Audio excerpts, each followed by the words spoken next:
First question आपका दिया गया है यहाँ पर, सामाजिक जीवन की प्रथम पाठशाला की संज्ञा निम्न में से किसे दी जाती है। तो यहाँ पे हमसे पूछा गया है कि जो सामाजिक जीवन होता है इसमें प्रथम पाठशाला की संज्ञा किसको दिया जाता, किसको कहा जाता है, किसको दी जाती है। फर्स्ट ऑप्शन आपका हो जाएगा परिवार, सेकंड ऑप्शन हो जाएगा आपका विद्यालय, थर्ड ऑप्शन हो जाएगा आपका गांव और फोर्थ ऑप्शन हो जाएगा आपका शहर। तो देखिए सामाजिक जीवन की जो प्रथम पाठशाला होती है, शिशु का जैसे ही जन्म होता है तो वह अपने परिवार के साथ ही एक सामाजिक जीवन जीना प्रारंभ कर देता है। इस कारण यदि आप इसका राइट आंसर देखेंगे तो ऑप्शन नंबर क्या हो जाएगा, ए हो जाएगा। यानी सामाजिक जीवन की प्रथम पाठशाला की संज्ञा किसको दी गई है, परिवार को दी गई है। इसके बाद आप देखेंगे आगे की ओर, अगला क्वेश्चन हमारा दिया गया है, पारिवारिक संबंधों को मजबूत किया जा सकता है। तो यहाँ पे पूछा गया है कि ये जो आपको चार ऑप्शन दिए गए हैं, इन चार ऑप्शनों में से हम किस प्रकार के ऑप्शन का उपयोग करके जो पारिवारिक संबंध होते हैं इन पारिवारिक संबंधों को मजबूत कर सकते हैं। यहाँ पे आप देखेंगे फर्स्ट ऑप्शन आपका दिया गया आपसी मतभेदों को दूर करके।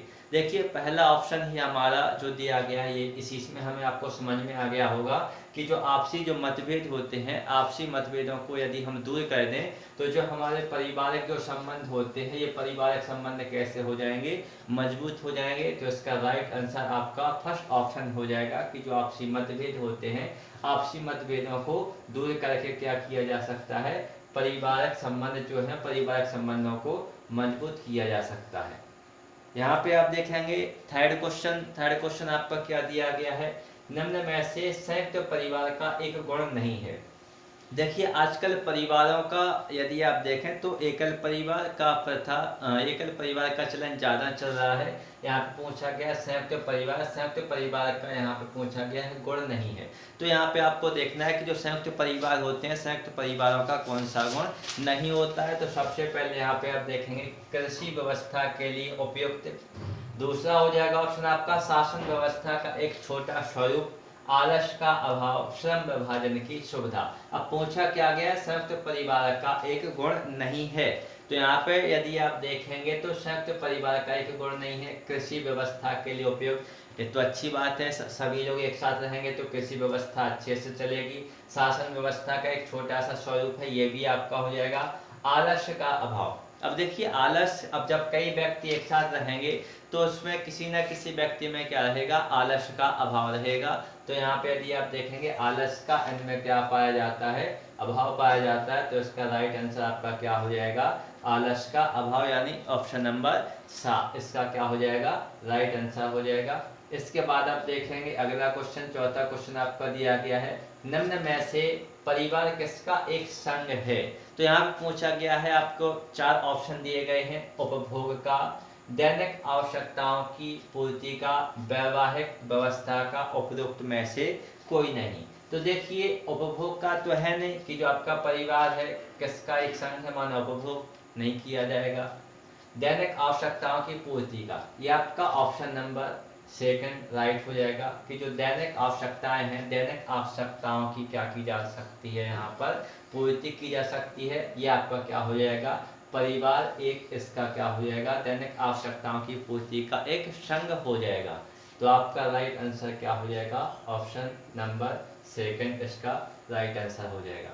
इसी में आप यदि यहाँ पर देखेंगे क्वेश्चन नंबर 5वां, निम्न में से सामाजिक जीवन का आधार क्या है। यहाँ पे पूछा गया है आपसे सामाजिक जीवन का आधार। अब सामाजिक जीवन का आधार क्या है, ऑप्शन नंबर ए में पूछा गया है क्या अनुशासन है, ऑप्शन नंबर बी में पूछा गया है क्या सहयोग है, और ऑप्शन नंबर जो आपका सी दिया गया है, ऑप्शन नंबर सी में क्या दिया गया, सहिष्णुता, और ऑप्शन नंबर फोर्थ में क्या दिया गया आपका उपरोक्त सभी।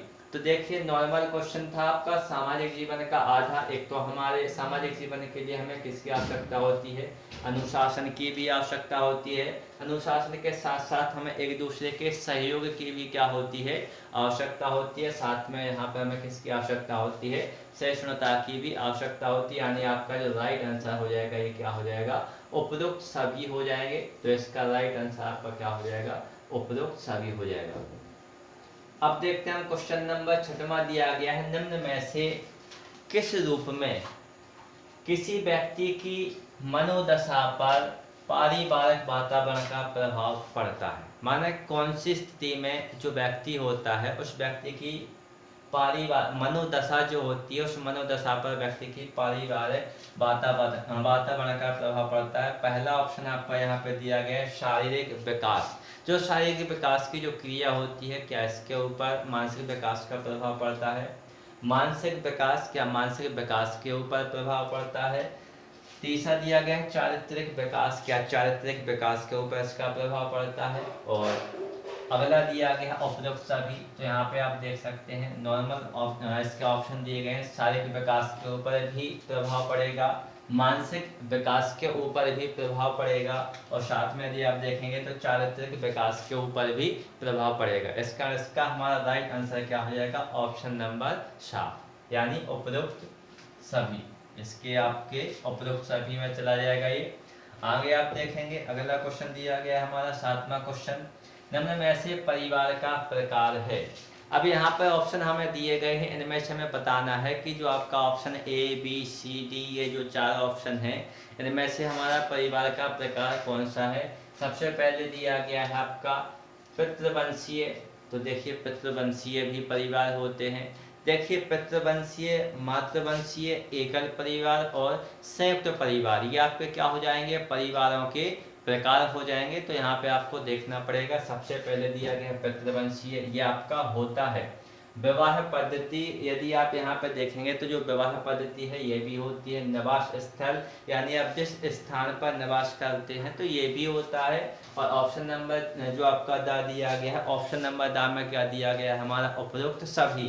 तो इसका जो राइट आंसर हमारा है, ये राइट आंसर क्या हो जाएगा? इसमें उपरोक्त सभी हो जाएगा। तो इसमें आप कर देंगे उपरोक्त सभी। क्वेश्चन नंबर 8 को देखते हैं। तो यहाँ पे पूछा गया है शारदा एक्ट का संबंध निम्न में से किससे है।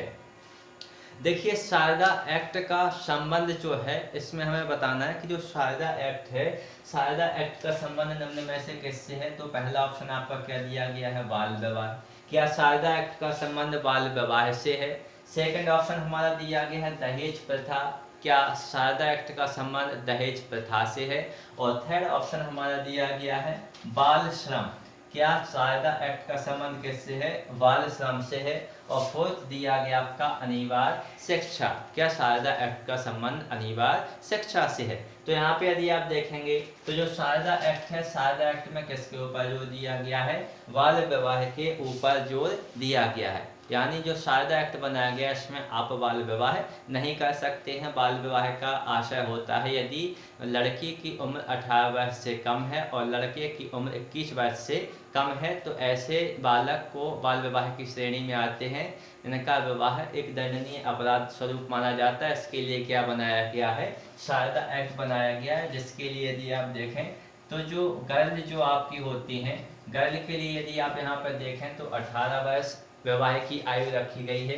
और जो बॉयज होते हैं, बॉयज के लिए यदि आप देखें तो 21 वर्ष आयु विवाह के लिए सुनिश्चित की गई है। और यदि इससे पहले इनका विवाह होता है तो ये आपका किसके अंतर्गत आ जाता है? शारदा एक्ट के अंतर्गत आ जाएगा। यानी ये आपका क्या माना जाएगा? बाल विवाह माना जाएगा। अगला क्वेश्चन यहाँ पे आप देखेंगे, निम्न में से बाल विवाह का एक प्रमुख कारण नहीं है। देखिए बाल विवाह का प्रमुख कारण नहीं है, यानी कौन सा कारण नहीं है किसके लिए? बाल विवाह के लिए। यहाँ पे हमारे पास 4 ऑप्शन है। पहला ऑप्शन क्या दिया गया है? हिंदू धर्मशास्त्र। अगला दिया गया है एकल परिवार। अगला दिया गया अशिक्षा। और अगला दिया गया स्त्रियों की निम्न दशा।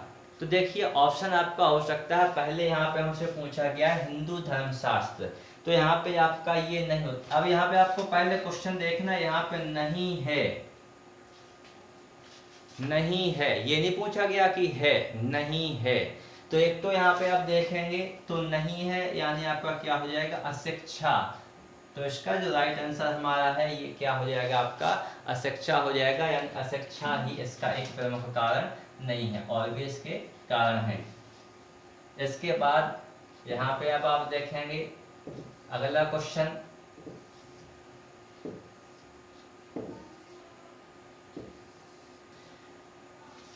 तो यहाँ पे आप देख रहे, सॉरी यहाँ पे नहीं है पूछा गया था, 9 में का जो आपका राइट आंसर होगा, एक बार फिर से देख लेते हैं, थोड़ा कंफ्यूज हो गए हैं हम।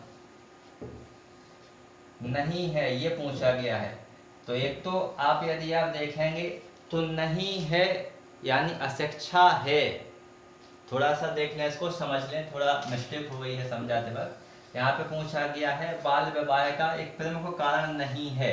तो देखिए, एक तो हिंदू धर्म शास्त्र होते हैं, हिंदू धर्म शास्त्रों के अनुसार बच्चों की आयु छोटी उम्र में, बच्चों का विवाह जो होता है ये छोटी आयु में या छोटी उम्र में कर दिया जाता है। साथ में यदि आप देखेंगे तो अशिक्षा एक इसका प्रमुख कारण है। अब एकल परिवार, ये भाई कोई कारण नहीं होता है कि आप एकल परिवार यानी अकेले माता पिता और उनकी 2 संतानें हैं तो आप जल्दी से बाल विवाह करते हैं बच्चों का, ये कोई कारण नहीं होता है। तो इसका कारण नहीं है, हमसे ये पूछा गया था। तो एक तो आपका कारण क्या हो जाएगा, हिंदू धर्मशास्त्र हो जाएंगे, और हिंदू धर्मशास्त्र है, अशिक्षा भी है, और स्त्रियों की निम्न दशा भी है। ये 3 तो हैं। अब हमसे पूछा क्या गया था कि नहीं है, तो क्या नहीं है आपका, एकल परिवार, यानी इसका जो राइट आंसर है ये आपका क्या हो जाएगा, एकल परिवार हो जाएगा। पिछली बार मैंने क्वेश्चन को थोड़ा अच्छे से नहीं देख पाया, इसलिए आप क्वेश्चन को थोड़ा अच्छे से देखते चलें। तो यहाँ पे आपको देखना है, सबसे पहले आप क्वेश्चन को अच्छे से पढ़ेंगे, क्वेश्चन को अच्छे से पढ़ने के बाद ही आप उस क्वेश्चन के ऊपर क्या करेंगे, चेक करेंगे। यदि आपने क्वेश्चन को अच्छे से नहीं पढ़ा तो आपसे थोड़ी सी भी लापरवाही की वजह से क्वेश्चन में गलती हो सकती है। तो हमें ये किसी भी प्रकार की कोई भी गलती नहीं दोहरानी है और परीक्षा में मार्क्स को अच्छे से लाना है। देखिए, अगला जो आपका क्वेश्चन दिया गया है, आगे हम देखेंगे। तो निम्न में से बाल विवाह है, यहाँ पर फिर से हमसे क्वेश्चन पूछा गया है बाल विवाह को लेकर के, निम्न में से बाल विवाह से उत्पन्न प्रमुख समस्या। अब यहाँ पर यदि बाल विवाह यदि बच्चों का होता है तो बाल विवाह के कारण बच्चों में कौन सी प्रमुख समस्या उत्पन्न होती है, इस समस्या को हमें बताना है। तो यहाँ पे आप सबसे पहले देखेंगे जनसंख्या में क्या होगी, वृद्धि। नॉर्मल सी बात है, यदि छोटी कम उम्र में कम आयु में बच्चों की शादी कर दी जाएगी तो वो जल्दी ही क्या बन जाएंगे, माता पिता बन जाएंगे, जिससे जनसंख्या में क्या होगी, वृद्धि होगी। ये इसका कारण हो जाएगा, ये एक समस्या हो जाएगी। शिक्षा में बाधकता, यानी कम उम्र में जब माता पिता बन जाएंगे तो वो अपनी संतानों को अच्छे से शिक्षित नहीं कर पाएंगे, यानी अच्छे से शिक्षा नहीं दे पाएंगे, जिस कारण शिक्षा में बाधकता उत्पन्न होगी, यानी ये भी आपकी एक प्रकार की समस्या हो जाएगी। अगला दिया गया महिला मृत्यु दर में वृद्धि। सामा जो ऑप्शन दिया गया है ये आजकल ज़्यादातर देखने के लिए मिल रही हैं, क्योंकि जो महिलाएं होती हैं, महिलाओं का शरीर संतान उत्पत्ति के लिए परिपक्व नहीं होता है, उनका कम उम्र में विवाह करने के कारण वो कम उम्र में ही मां बन जाती हैं, जिस कारण उनकी क्या होती है, मृत्यु दर में लगातार वृद्धि देखने के लिए मिल रही है। यानी आपका पहला भी है, दूसरा भी है, तीसरा भी है, और जो आपका चौथा जो ऑप्शन दिया गया है, चौथे ऑप्शन में क्या दिया गया है, उपरोक्त सभी दिया गया है। तो इसका जो राइट आंसर है, राइट आंसर क्या हो जाएगा आपका, उपरोक्त सभी हो जाएगा। तो यहाँ पे आप देखेंगे इसका राइट आंसर आपका क्या हो जाएगा, उपरोक्त सभी हो जाएगा। अब देखेंगे हम अगला क्वेश्चन, निम्न में से कौन सी एक सामाजिक बुराई है। देखिए, यहाँ पे पूछा गया हमें, जो 4 ऑप्शन दिए गए हैं, इन 4 ऑप्शनों में से हमसे पूछा गया है कि इनमें से कौन सी एक सामाजिक बुराई है। तो यहाँ पे आपको देखना है, सामाजिक बुराई को बताएंगे आप। तो सबसे पहला यदि आप यहाँ पे ऑप्शन देखें तो सबसे पहला जो आपका ऑप्शन दिया गया है, ये आपका पहला ऑप्शन हो जाएगा बाल विवाह है। क्या बाल विवाह इसकी बुराई हो जाएगी? तो पहला ऑप्शन आपका क्या हो जाएगा, बाल विवाह हो जाएगा। सेकंड ऑप्शन आपका क्या दिया गया है, दहेज प्रथा, तो एक दहेज प्रथा हो जाएगा। अगला दिया गया आपका बाल श्रम। देखिए, आपको स्पष्ट रूप से ही यहाँ पर समझ में आ गया होगा, सामाजिक बुराई है, सामाजिक बुराई यहाँ पे पूछी गई है। क्वेश्चन नंबर आपका 11 का यदि आप राइट आंसर देखें तो यहाँ पे बाल विवाह भी एक प्रकार से सामाजिक बुराई बन गई है आजकल। और दहेज प्रथा सबसे बेकार स्थिति इसके कारण हो रही है आजकल समाज में गरीब व्यक्तियों की, और बाल श्रम, ये तीनों ही इसके कारण हैं। तो इसका जो आपका जो राइट आंसर होगा, राइट आंसर आपका क्या हो जाएगा, तो यहाँ पे आप देखेंगे राइट आंसर में आपका क्या हो जाएगा, उपरोक्त सभी हो जाएगा। तो यहाँ पे आप देखेंगे इसका दामा हो जाएगा, यानी ऑप्शन नंबर 4 हो जाएगा। क्वेश्चन नंबर 12वां यहाँ पे आप देखते हैं, तो 12वां क्वेश्चन दिया गया है, निम्न में से भारत की उन्नति में प्रमुख अवरोधक है। यानी यहाँ पे जो आपके ऑप्शन 4 दिए गए हैं, इन 4 ऑप्शनों में से हमें ये बताना है कि जो भारत की जो उन्नति है, भारत की उन्नति में कौन सा कारक अवरोध के रूप में कार्य कर रहा है। तो देखिए सबसे पहले क्या दिया गया है, जाति प्रथा, ये भी एक कारण है। दहेज प्रथा, ये भी एक प्रकार का कारण हो जाएगा। बाल विवाह, ये भी एक प्रकार का कारण हो जाएगा। तो इसका जो राइट आंसर है, राइट आंसर क्या हो जाएगा, ऑप्शन नंबर द, यानी क्या हो जाएंगे आपके उपरोक्त सभी हो जाएंगे। तो इसका ऑप्शन नंबर क्या हो जाएगा आपका द हो जाएगा। तो इसका आपका राइट आंसर हो जाएगा दामा। इसके बाद यदि आप यहाँ पे देखेंगे, तो जो आपका अगला क्वेश्चन दिया गया है, यहाँ पे आप देखेंगे अगले क्वेश्चन में सरकारी एवं निजी कार्यालयों में धूम्रपान पर प्रतिबंध लगाया गया है। तो यहाँ पे हमसे पूछा गया है कि जो सरकारी और जो निजी कार्यालय हैं, चाहे वो आपके शिक्षा से संबंधित हों, चाहे किसी और से संबंधित हों, अब यहाँ पर धूम्रपान पर प्रतिबंध लगाया गया है। तो ये किसके अंतर्गत लगाया गया है, इसमें आपको ये बताना है। ये सबसे पहला जो आपका ऑप्शन है 2 अक्टूबर 2007 से, 2 अक्टूबर 2008 से, अगला ऑप्शन दिया गया 2 अक्टूबर 2009 से, और अगला ऑप्शन दिया गया आपका 2 अक्टूबर 2010 से।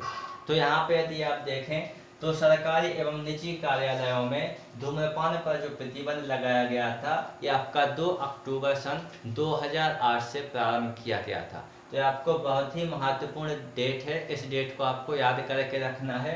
2 अक्टूबर 2008 से सरकारी एवं निजी कार्यालयों में जो आपका धूम्रपान है, इस धूम्रपान के ऊपर क्या किया गया था, प्रतिबंध को लगा दिया गया था। अगला आप देखेंगे क्वेश्चन, परिवार निर्माण का दायित्व होता है। तो यहाँ पे हमें देखना है कि जो परिवार का जो निर्माण होता है, इस परिवार निर्माण में किसका दायित्व होता है। सबसे पहले बताया गया यहाँ पे पुत्र का, ऑप्शन नंबर बा दिया गया आपका पत्नी का, ऑप्शन नंबर सा दिया गया पति का, और ऑप्शन नंबर दा दिया गया आपका पति और पत्नी का। तो यहाँ पे आप स्पष्ट रूप से देख सकते हैं कि परिवार निर्माण का जो दायित्व होता है वो पति और पत्नी दोनों के ऊपर ही होता है। तो इसका जो आपका राइट ऑप्शन हो जाएगा ऑप्शन नंबर द, ये आपका हो जाएगा राइट आंसर हो जाएगा। अब देखेंगे आप 15वां क्वेश्चन। 15वें क्वेश्चन में आप देखेंगे सहयोगी परिवार का एक प्रमुख गुण है। देखिए क्वेश्चन यदि आप समझेंगे तो आपको आसानी से उसका उत्तर समझ में आ जाएगा कि हमसे पूछा क्या गया है। सहयोगी परिवार का एक प्रमुख गुण है पति पत्नी के मध्य रक्त संबंध का होना। अब पति पत्नी है तो पति पत्नी के मध्य रक्त संबंध तो होता नहीं है, अलग अलग फैमिली से संबंधित होते हैं। पति पत्नी के मध्य रक्त संबंध का ना होना, यहाँ पे कुछ बात बनी, आगे की ओर बढ़ते हैं। पति पत्नी के मध्य कलह होना, अब कलह होना ये तो कोई बात नहीं हुई, सहयोगी परिवार के बारे में पूछ रहे हैं, उपरोक्त में से कोई नहीं। तो देखिए ऑप्शन नंबर इसका यदि आप देखेंगे 15वें का, तो इसका जो राइट आंसर है, इसका राइट आंसर आपका क्या हो जाएगा ऑप्शन नंबर बा। माना एक सहयोगी परिवार कब माना जाएगा, जब पति पत्नी के मध्य रक्त संबंध नहीं होगा। यदि रक्त संबंध होगा तो वो तो भाई बहन माने जाएंगे, पति पत्नी तो हो नहीं सकते। अब पति पत्नी के मध्य कलह होना, अब जब कलह होगा, लड़ाई झगड़ा होगा, तो यहाँ पर सहयोगी परिवार ये तो इसका गुण हुआ नहीं। तो यहाँ पे इसका जो राइट आंसर आपका हो गया, ये क्या हो गया ऑप्शन नंबर बी, पति पत्नी के मध्य रक्त संबंध का ना होना, ये आपका क्या हो जाएगा, इसका राइट आंसर हो जाएगा। तो यहाँ पे आप देखेंगे इसका राइट आंसर क्या हो गया ऑप्शन नंबर बी हो गया। आगे की ओर हम यहाँ पर देखते हैं, तो इसका अब हमें देखना है पर्यावरण अनुकूलन औद्योगिक संयंत्रों में, यानी पर्यावरण जो अनुकूलन औद्योगिक संयंत्र हैं, पर्यावरण अनुकूलन औद्योगिक संयंत्रों में यहाँ पे पूछा गया है प्रदान किए जाने वाले अंतर्राष्ट्रीय प्रमाण पत्र हैं। तो यहाँ पे कौन से अंतर्राष्ट्रीय प्रमाण पत्र हैं, जो प्रदान किए जाते हैं। तो सबसे पहला आपका ऑप्शन होता है ISO 14001। ऑप्शन नंबर सेकंड हो जाएगा आपका X400। इसके बाद हो जाएगा आपका इको मार्क और ऑप्शन नंबर आपका दा हो जाएगा उपरोक्त सभी। तो यहाँ पर यदि आप देखेंगे तो जो पर्यावरण अनुकूलन औद्योगिक संयंत्र, अब यहाँ पे बात किसके बारे में किसके बारे में की गई है, औद्योगिक संयंत्रों के बारे में पूछा गया है हमसे। तो इसमें यदि आप देखेंगे तो इसका जो राइट आंसर आपका हो जाएगा, राइट आंसर क्या हो जाएगा आपका ऑप्शन नंबर ए ISO 14001, ये आपका क्या हो जाएगा राइट आंसर हो जाएगा। इसके बाद यदि आप देखेंगे अगला आपका क्वेश्चन दिया गया, क्वेश्चन नंबर यहाँ पे आप देखेंगे 17, वन हानि से। अब यहाँ पे देखिए हमें कारण पूछा गया है कि यदि वन में क्या होती है, हानि होती है, तो वन हानि से क्या होता है, वर्षा में कमी होती है भाई। जब वन ही कम हो जाएंगे तो वर्षा में भी क्या हो जाएगी, कमी हो जाएगी, क्योंकि जो वन होते हैं, वन ही क्या करते हैं, वर्षा को कराने में सहायक होते हैं, यानी वर्षा कराने का कार्य करते हैं। भू अपरदन होता है, भू अपरदन भी होगा, क्योंकि जो पेड़ पौधों की जो जड़ें होती हैं ये मिट्टी को पकड़ कर रखने का क्या करती हैं, कार्य करती हैं, इस कारण भू अपरदन होगा। अगला दिया गया ऑप्शन नंबर सा जो दिया गया है, इसमें उपयुक्त आ एवं बा दोनों, और ऑप्शन नंबर दा में दिया गया है उपयुक्त में से कोई नहीं। तो इसका जो राइट आंसर हो जाएगा, इसका राइट आंसर आपका क्या हो जाएगा ऑप्शन नंबर सा, उपयुक्त दोनों, यानी आ और वा। सीधी सी बात है, यदि वर्षा वन की हानि होती है तो वर्षा भी कम हो जाती है, और वन की हानि के कारण जो आपका भू अपरदन होता है, भू अपरदन भी तेजी के साथ होने लगता है, क्योंकि जो पेड़ पौधों की जो जड़ें होती हैं ये मिट्टी को जकड़कर पकड़ के रखने का कार्य करती हैं। आगे यदि आप देखें तो आपका अगला क्वेश्चन हो जाएगा, उर्वरकों के अत्यधिक उपयोग का क्या परिणाम होता है। यदि आप कृषि के कार्य में अधिकतम उर्वरकों का क्या करते हैं, उपयोग करते हैं, तो इसका परिणाम हमें क्या देखने के लिए मिलता है, ये आपका क्वेश्चन हो जाएगा। तो यहाँ पे सबसे पहले देखेंगे मृदा को अधिक उर्वर बना देता है, ऐसा तो होता नहीं है। जब आप कुछ ज़्यादा उपयोग करते हैं तो इसका तो विपरीत कोई ना कोई प्रभाव आपके ऊपर देखने के लिए मिलेगा। तो मृदा को अधिक उर्वर बना देता है।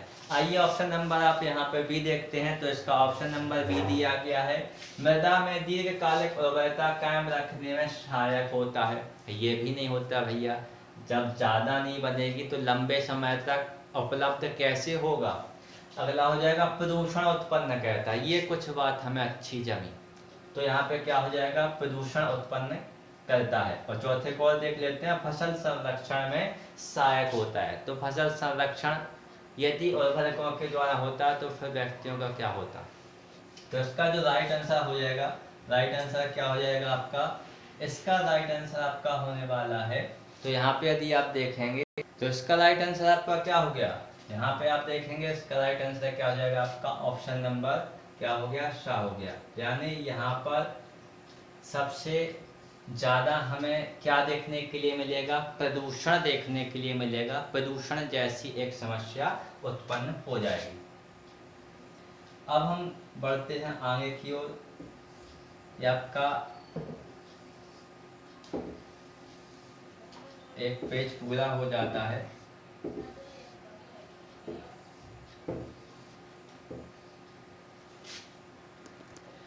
और ये आपका अगला जो क्वेश्चन पूछा गया है, विलुप्त हो गया वन्य पक्षी है, इनमें से कौन सा वन्य पक्षी है जो विलुप्त हो गया है। सबसे पहला दिया गया है घोड़ावन डोडो, दूसरा ऑप्शन दिया गया हवासिल जिसको हम क्या कहते हैं, पेलिकन कहते हैं, तीसरा ऑप्शन दिया गया है फ्लेमिंगो मगरमच्छ, और अगला ऑप्शन दिया गया श्वेत सारस, और साथ ही में इसके क्या दिया गया कस्तूरी मृग। इनमें से हमको बताना है कि कौन सा पक्षी है जो आपका विलुप्त हो गया है। तो इसका जो राइट आंसर है, राइट आंसर क्या हो जाएगा, गौड़वड़ डोडो जो है ये आपका कैसा हो गया है, विलुप्त हो गया है। तो आपका ये विलुप्त की श्रेणी का हो जाएगा। आगे हम आगे की ओर बढ़ते हैं। अम्लीय मृदा की अम्लीयता को कम करने के लिए, यानी मिट्टी की प्रकृति कैसी है, अम्लीय है, तो इसकी अम्लीयता को कम करने के लिए इसमें मिलाना चाहिए। किस चीज़ को मिलाना चाहिए? सबसे पहले पूछा गया हमसे कि हम जिप्सम एवं डोलामाइट को मिला दें। आगे की ओर आप पढ़ते हैं तो आगे आपका क्या हो जाएगा, डोलामाइट एवं सल्फर चूर्ण को मिला दें। अगला दिया गया सल्फर चूर्ण एवं अमोनियम सल्फेट को मिला दें। ऑप्शन नंबर दा दिया गया डोलामाइट एवं चूना पत्थर के चूर्ण को मिला दिया जाए। तो इसका जो राइट आंसर है, राइट आंसर क्या हो जाएगा आपका, ऑप्शन नंबर जो दा दिया गया, ऑप्शन नंबर दा, यानी डोलामाइट एवं चूना पत्थर के चूर्ण को इसमें क्या कर दिया जाए, मिला दिया जाए। तो इसका राइट आंसर आपका क्या हो जाएगा, ऑप्शन नंबर दा हो जाएगा। आगे की ओर आप यहाँ पे देखेंगे, अगला जो आपका क्वेश्चन दिया गया है, निम्न में से ऊर्जा अपशिष्ट है। देखिए ऊर्जा अपशिष्ट यहाँ पे हमसे पूछा गया है। पहला ऑप्शन आपके सामने रहा बाहिर मल, दूसरा ऑप्शन आपका दिया गया है ताप, ध्वनि एवं रेडियो एक्टिव अपशिष्ट, तीसरा ऑप्शन दिया गया है द्रव अपशिष्ट और चौथा ऑप्शन दिया गया आपका ठोस अपशिष्ट। इसमें से हमें बताना है कि ऊर्जा अपशिष्ट क्या है। तो ऊर्जा अपशिष्ट का एक सबसे अच्छा उदाहरण यदि आप इसमें देखते हैं तो इसका सबसे अच्छा ऊर्जा का अपशिष्ट का उदाहरण क्या हो जाएगा, ताप, ध्वनि एवं रेडियो एक्टिव जो अपशिष्ट हैं, ये एक प्रकार के सबसे अच्छे इसके क्या हो जाएंगे, उदाहरण हो जाएंगे। तो ऑप्शन नंबर जो बात दिया गया ये क्या हो जाएगा, आपका राइट आंसर हो जाएगा। आगे आप देखेंगे नाइट्रोजन यौगिकीकरण करने वाला जीवाणु है। 4 ऑप्शन दिए गए हैं, ये आपका बहुत ही मोस्ट क्वेश्चन होता है। इसमें से हमें बताना है कि जो नाइट्रोजन यौगिकीकरण करने वाला जो जीवाणु है ये कौन सा है। सबसे पहला पूछा गया है ऑप्शन नंबर आमिर ने बताया ओसिलोटोरिया, तो ये तो भैया अभी तक मैंने पढ़ा नहीं। अगला दिया गया टाइलोप्राथिक्स, तीसरा दिया गया एनाबीना और जो आपका ऑप्शन नंबर दा दिया गया है, ऑप्शन नंबर दा क्या हो जाएगा आपका एजेटोबैक्टर हो जाएगा। तो इसका जो राइट आंसर है, राइट आंसर क्या हो जाएगा आपका एजेटोबैक्टर हो जाएगा। यानी इसी के द्वारा कौन सी क्रिया होती है, नाइट्रोजन यौगिकीकरण की क्रिया होती है। तो राइट आंसर आपका क्या हो जाएगा, एजेटोबैक्टर इसका राइट आंसर हो जाएगा। आगे की ओर बढ़ते हैं तो यहाँ पे पूछा गया भोपाल की त्रासदी किस गैस के रिसाव से घटी थी। यानी आपने पढ़ा होगा, नॉर्मल सी बात है, इस गैस को हम किस नाम से जानते हैं। तो यहाँ पे आप देखेंगे सामान्यतः इसको हम MIC के नाम से जानते हैं, यानी क्या हो जाएगा, मिथाइल आइसोसाइनेट हो जाएगा। ये आपकी कब घटी थी, सन 1984 में, 3 दिसंबर सन 1984 में भोपाल त्रासदी की घटना घटित हुई थी, जो आपकी मिथाइल आइसोसाइनेट गैस के रिसाव के कारण हुई थी। तो आपका क्या हो जाएगा, मिथाइल आइसोसाइनेट हो जाएगा। एक खाद्य स्तर के दूसरे खाद्य स्तर में जाने पर ऊर्जा का ह्रास होता है। अब यहाँ पे पूछा गया है कि एक खाद्य स्तर से यदि हम दूसरे खाद्य स्तर में क्या करते हैं, जाते हैं, तो यहाँ पर जो ऊर्जा होती है, ऊर्जा का ह्रास होता है। कितने प्रतिशत ऊर्जा का ह्रास होता है, पहले पूछा गया हमसे ऑप्शन नंबर ए में ने कहा कि क्या 20% होता है। तो भैया 20% तो होता नहीं है। ऑप्शन नंबर बा 40% भी नहीं होता है। ऑप्शन नंबर सा 80% भी नहीं होता है। तो अब एक ही तो बचा है। तो यहाँ पे आपका राइट आंसर क्या हो जाएगा, ऑप्शन नंबर द। कितने परसेंट ऊर्जा का ह्रास होता है, 90% ऊर्जा का ह्रास होता है। इस कारण इसको ऊर्जा का 10% का नियम भी कहा जाता है। यानी अगले पोषण स्तर में यदि आप देखें तो 10% ऊर्जा का ही क्या होता है, स्थानांतरण होता है। ये लिंडमान नाम के वैज्ञानिक के द्वारा एक नियम दिया गया था, जिसे हम ऊर्जा का 10% का नियम कहते हैं। तो 90% ऊर्जा क्या कर ली जाती है, उपयोग कर ली जाती है। बाकी की 10% ऊर्जा जो होती है उसको अगले पोषक स्तर में क्या कर दिया जाता है, स्थानांतरित कर दिया जाता है। अगला आप देखेंगे क्वेश्चन नंबर 25 आपका सामने है। जेट वायुयान से कौन सा प्रदूषक निकलता है। जो जेट वायुयान है, जेट वायुयान के उपयोग से कौन सा प्रदूषक बाहर की ओर निकलता है। ऑप्शन नंबर आपका जो आ दिया गया है इसमें आपका क्या दिया गया है, SO2 यानी सल्फर डाइऑक्साइड दिया गया है। CO2 यानी क्या हो जाएगा आपका कार्बन डाइऑक्साइड हो जाएगा। फ्लोरोकार्बन भैया यही है फ्लोरोकार्बन, और CCl4 यानी क्या हो जाएगा कार्बन टेट्रा क्लोराइड। तो यहाँ पर हमसे पूछा गया कि जो जेट वायुयान होते हैं, जेट वायुयानों से कौन सा प्रदूषक निकलता है, तो कौन सा प्रदूषक निकलता है आपका, यहाँ पे आपका राइट आंसर क्या हो जाएगा, फ्लोरोकार्बन हो जाएगा। Option number the is the right answer of this question. तो इसका राइट आंसर क्या हो जाएगा, फ्लोरोकार्बन हो जाएगा। इसी के साथ हम देखते हैं 26वां क्वेश्चन, शुद्ध जल होता है। देखिए शुद्ध जल की प्रकृति यहाँ पे पूछी गई है, क्वेश्चन थोड़ा घुमा दिया गया है। अभी तक हमने क्या पढ़ा है कि शुद्ध जल की प्रकृति कैसी होती है, उदासीन। उदासीन का मतलब होता है ना तो वह अम्लीय होता है और ना ही वह क्षारीय होता है। तो यहाँ पे शुद्ध जल होता है, थोड़ा अम्लीय नहीं होता भैया, थोड़ा क्षारीय ये भी नहीं होता है, ऑक्सीजन रहित भी नहीं होता है, इसमें ऑक्सीजन तो पाया ही जाता है। अगला ऑप्शन क्या दिया गया, पूर्णतः उदासीन, यानी सीधी सी बात है, शुद्ध जल की प्रकृति कैसी होती है, उदासीन होती है। तो इसका राइट आंसर आपका क्या हो जाएगा, option number 4 is the right answer of this question. यानी जो आपका प्योर वाटर होता है इसकी यदि आप प्रकृति को देखेंगे तो ये आपका कैसा होता है, न्यूट्रल प्रकृति का होता है, यानी उदासीन प्रकृति का होता है। तो इसका राइट आंसर आपका हो जाएगा पूर्णतः उदासीन।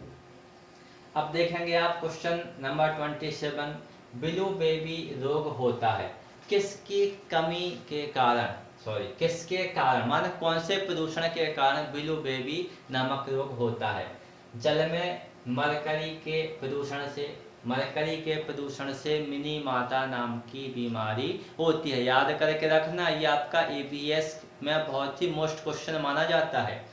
अब यहाँ पे हम जो कि देख कौन सा रहे हैं, ब्लू बेबी रोग देख रहे हैं। तो जल में मरकरी के प्रदूषण से ब्लू बेबी नहीं होता है। ऑप्शन नंबर बी, जल में कैल्शियम की कमी से भी ब्लू बेबी नामक रोग नहीं होता है। जल में नाइट्रेट की अधिकता से, जल में किसकी अधिकता से, नाइट्रेट की अधिकता से। तो यहाँ पे आप देखेंगे जल में नाइट्रेट की अधिकता दी गई है। ऑप्शन नंबर द में क्या दिया गया, वायु में नाइट्रेट की अधिकता से।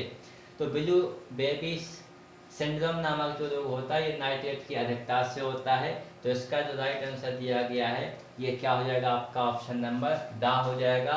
यानी जो आपकी वायु होती है, वायु में नाइट्रेट की जब क्या हो जाती है, अधिकता हो जाती है, तो वायु में नाइट्रेट की अधिकता के कारण यहाँ पर ब्लू बेबी नामक रोग देखने के लिए हमें मिलता है।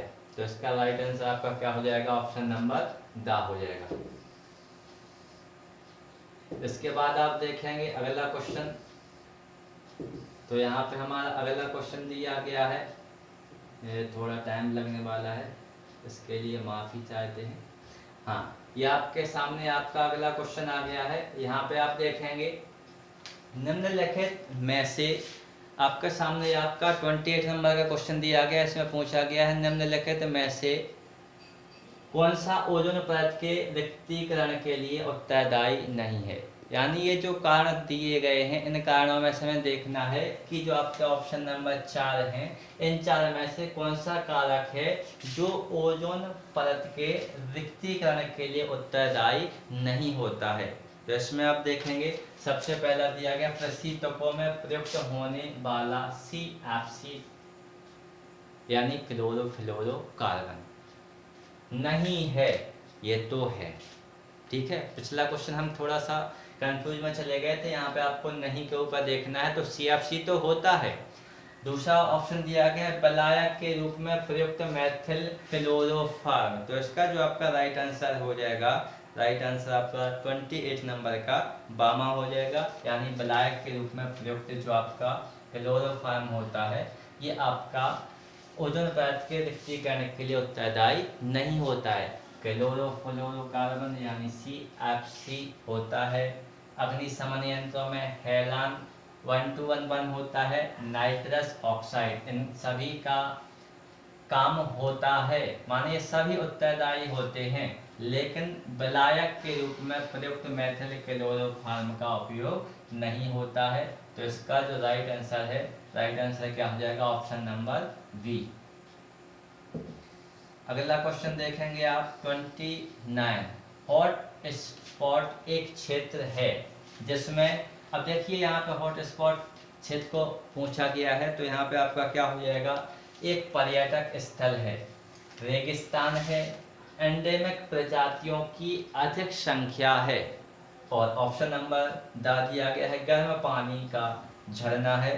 तो यहाँ पे यदि आप देखते हैं तो इसका जो राइट आंसर होने वाला है, इसका राइट आंसर क्या हो जाएगा आपका 29 का राइट आंसर क्या हो जाएगा, यह एक पर्यटक स्थल है, यानी हॉट स्पॉट क्षेत्र जो है यह एक प्रकार का पर्यटक स्थल होता है। और आज का हमारा आखिरी क्वेश्चन, इसके बाद हम कल देखेंगे। तो आज का हमारा जो आखिरी क्वेश्चन दिया गया है 30वां क्वेश्चन आप यहाँ पर देखेंगे, जल संरक्षण संभव है, माने किस तकनीक का, जो आपके पास 4 ऑप्शन दिए गए हैं, इन 4 ऑप्शनों में से कौन सी तकनीक का आप उपयोग करके जल संरक्षण को आसान बना सकते हैं, यानी जल संरक्षण कर सकते हैं। तो पहला ऑप्शन क्या दिया गया, मृदा अवरोधन पर नियंत्रण करके। इसके बाद आप दूसरा देखेंगे, वृक्षारोपण एवं पुनः वनीकरण करके, ये भी किया जा सकता है। पानी की व्यवस्था को रोकना, व्यर्थता को रोकना, यानी व्यर्थ में पानी को नहीं बहाना चाहिए, ये भी कर सकते हैं। और ऑप्शन नंबर द क्या दिया गया, उपयुक्त सभी। तो जो आपका 30वां जो क्वेश्चन दिया गया है, जल संरक्षण संभव है, तो मृदा अपरदन पर नियंत्रण करने से भी होता है, वृक्षारोपण एवं पुनः वनीकरण से भी होता है, पानी की व्यर्थता को रोककर भी ये किया जा सकता है। तो इसका जो राइट आंसर हो जाएगा क्या हो जाएगा आपका, option number the is the right answer of this question, यानी क्या हो जाएगा आपका उपयुक्त सभी। तो ये आपके ईवीएस के आज के 30 क्वेश्चन थे। अब आपको इसी प्रकार कंटिन्यू ईवीएस की क्लास लगातार मिलती रहेगी। यदि आपको ऐसे ही और क्वेश्चन चाहिए तो ये जो आपकी सीरीज रहेगी ये आपकी 200-250 क्वेश्चनों के समथिंग रहेगी। उसके बाद हम अगली वीडियो स्टार्ट करेंगे। तो यदि आपको वीडियो अच्छा लगा हो तो हमारे चैनल कीमिया एकेडमी को सब्सक्राइब कीजिए और वीडियो को लाइक कीजिए।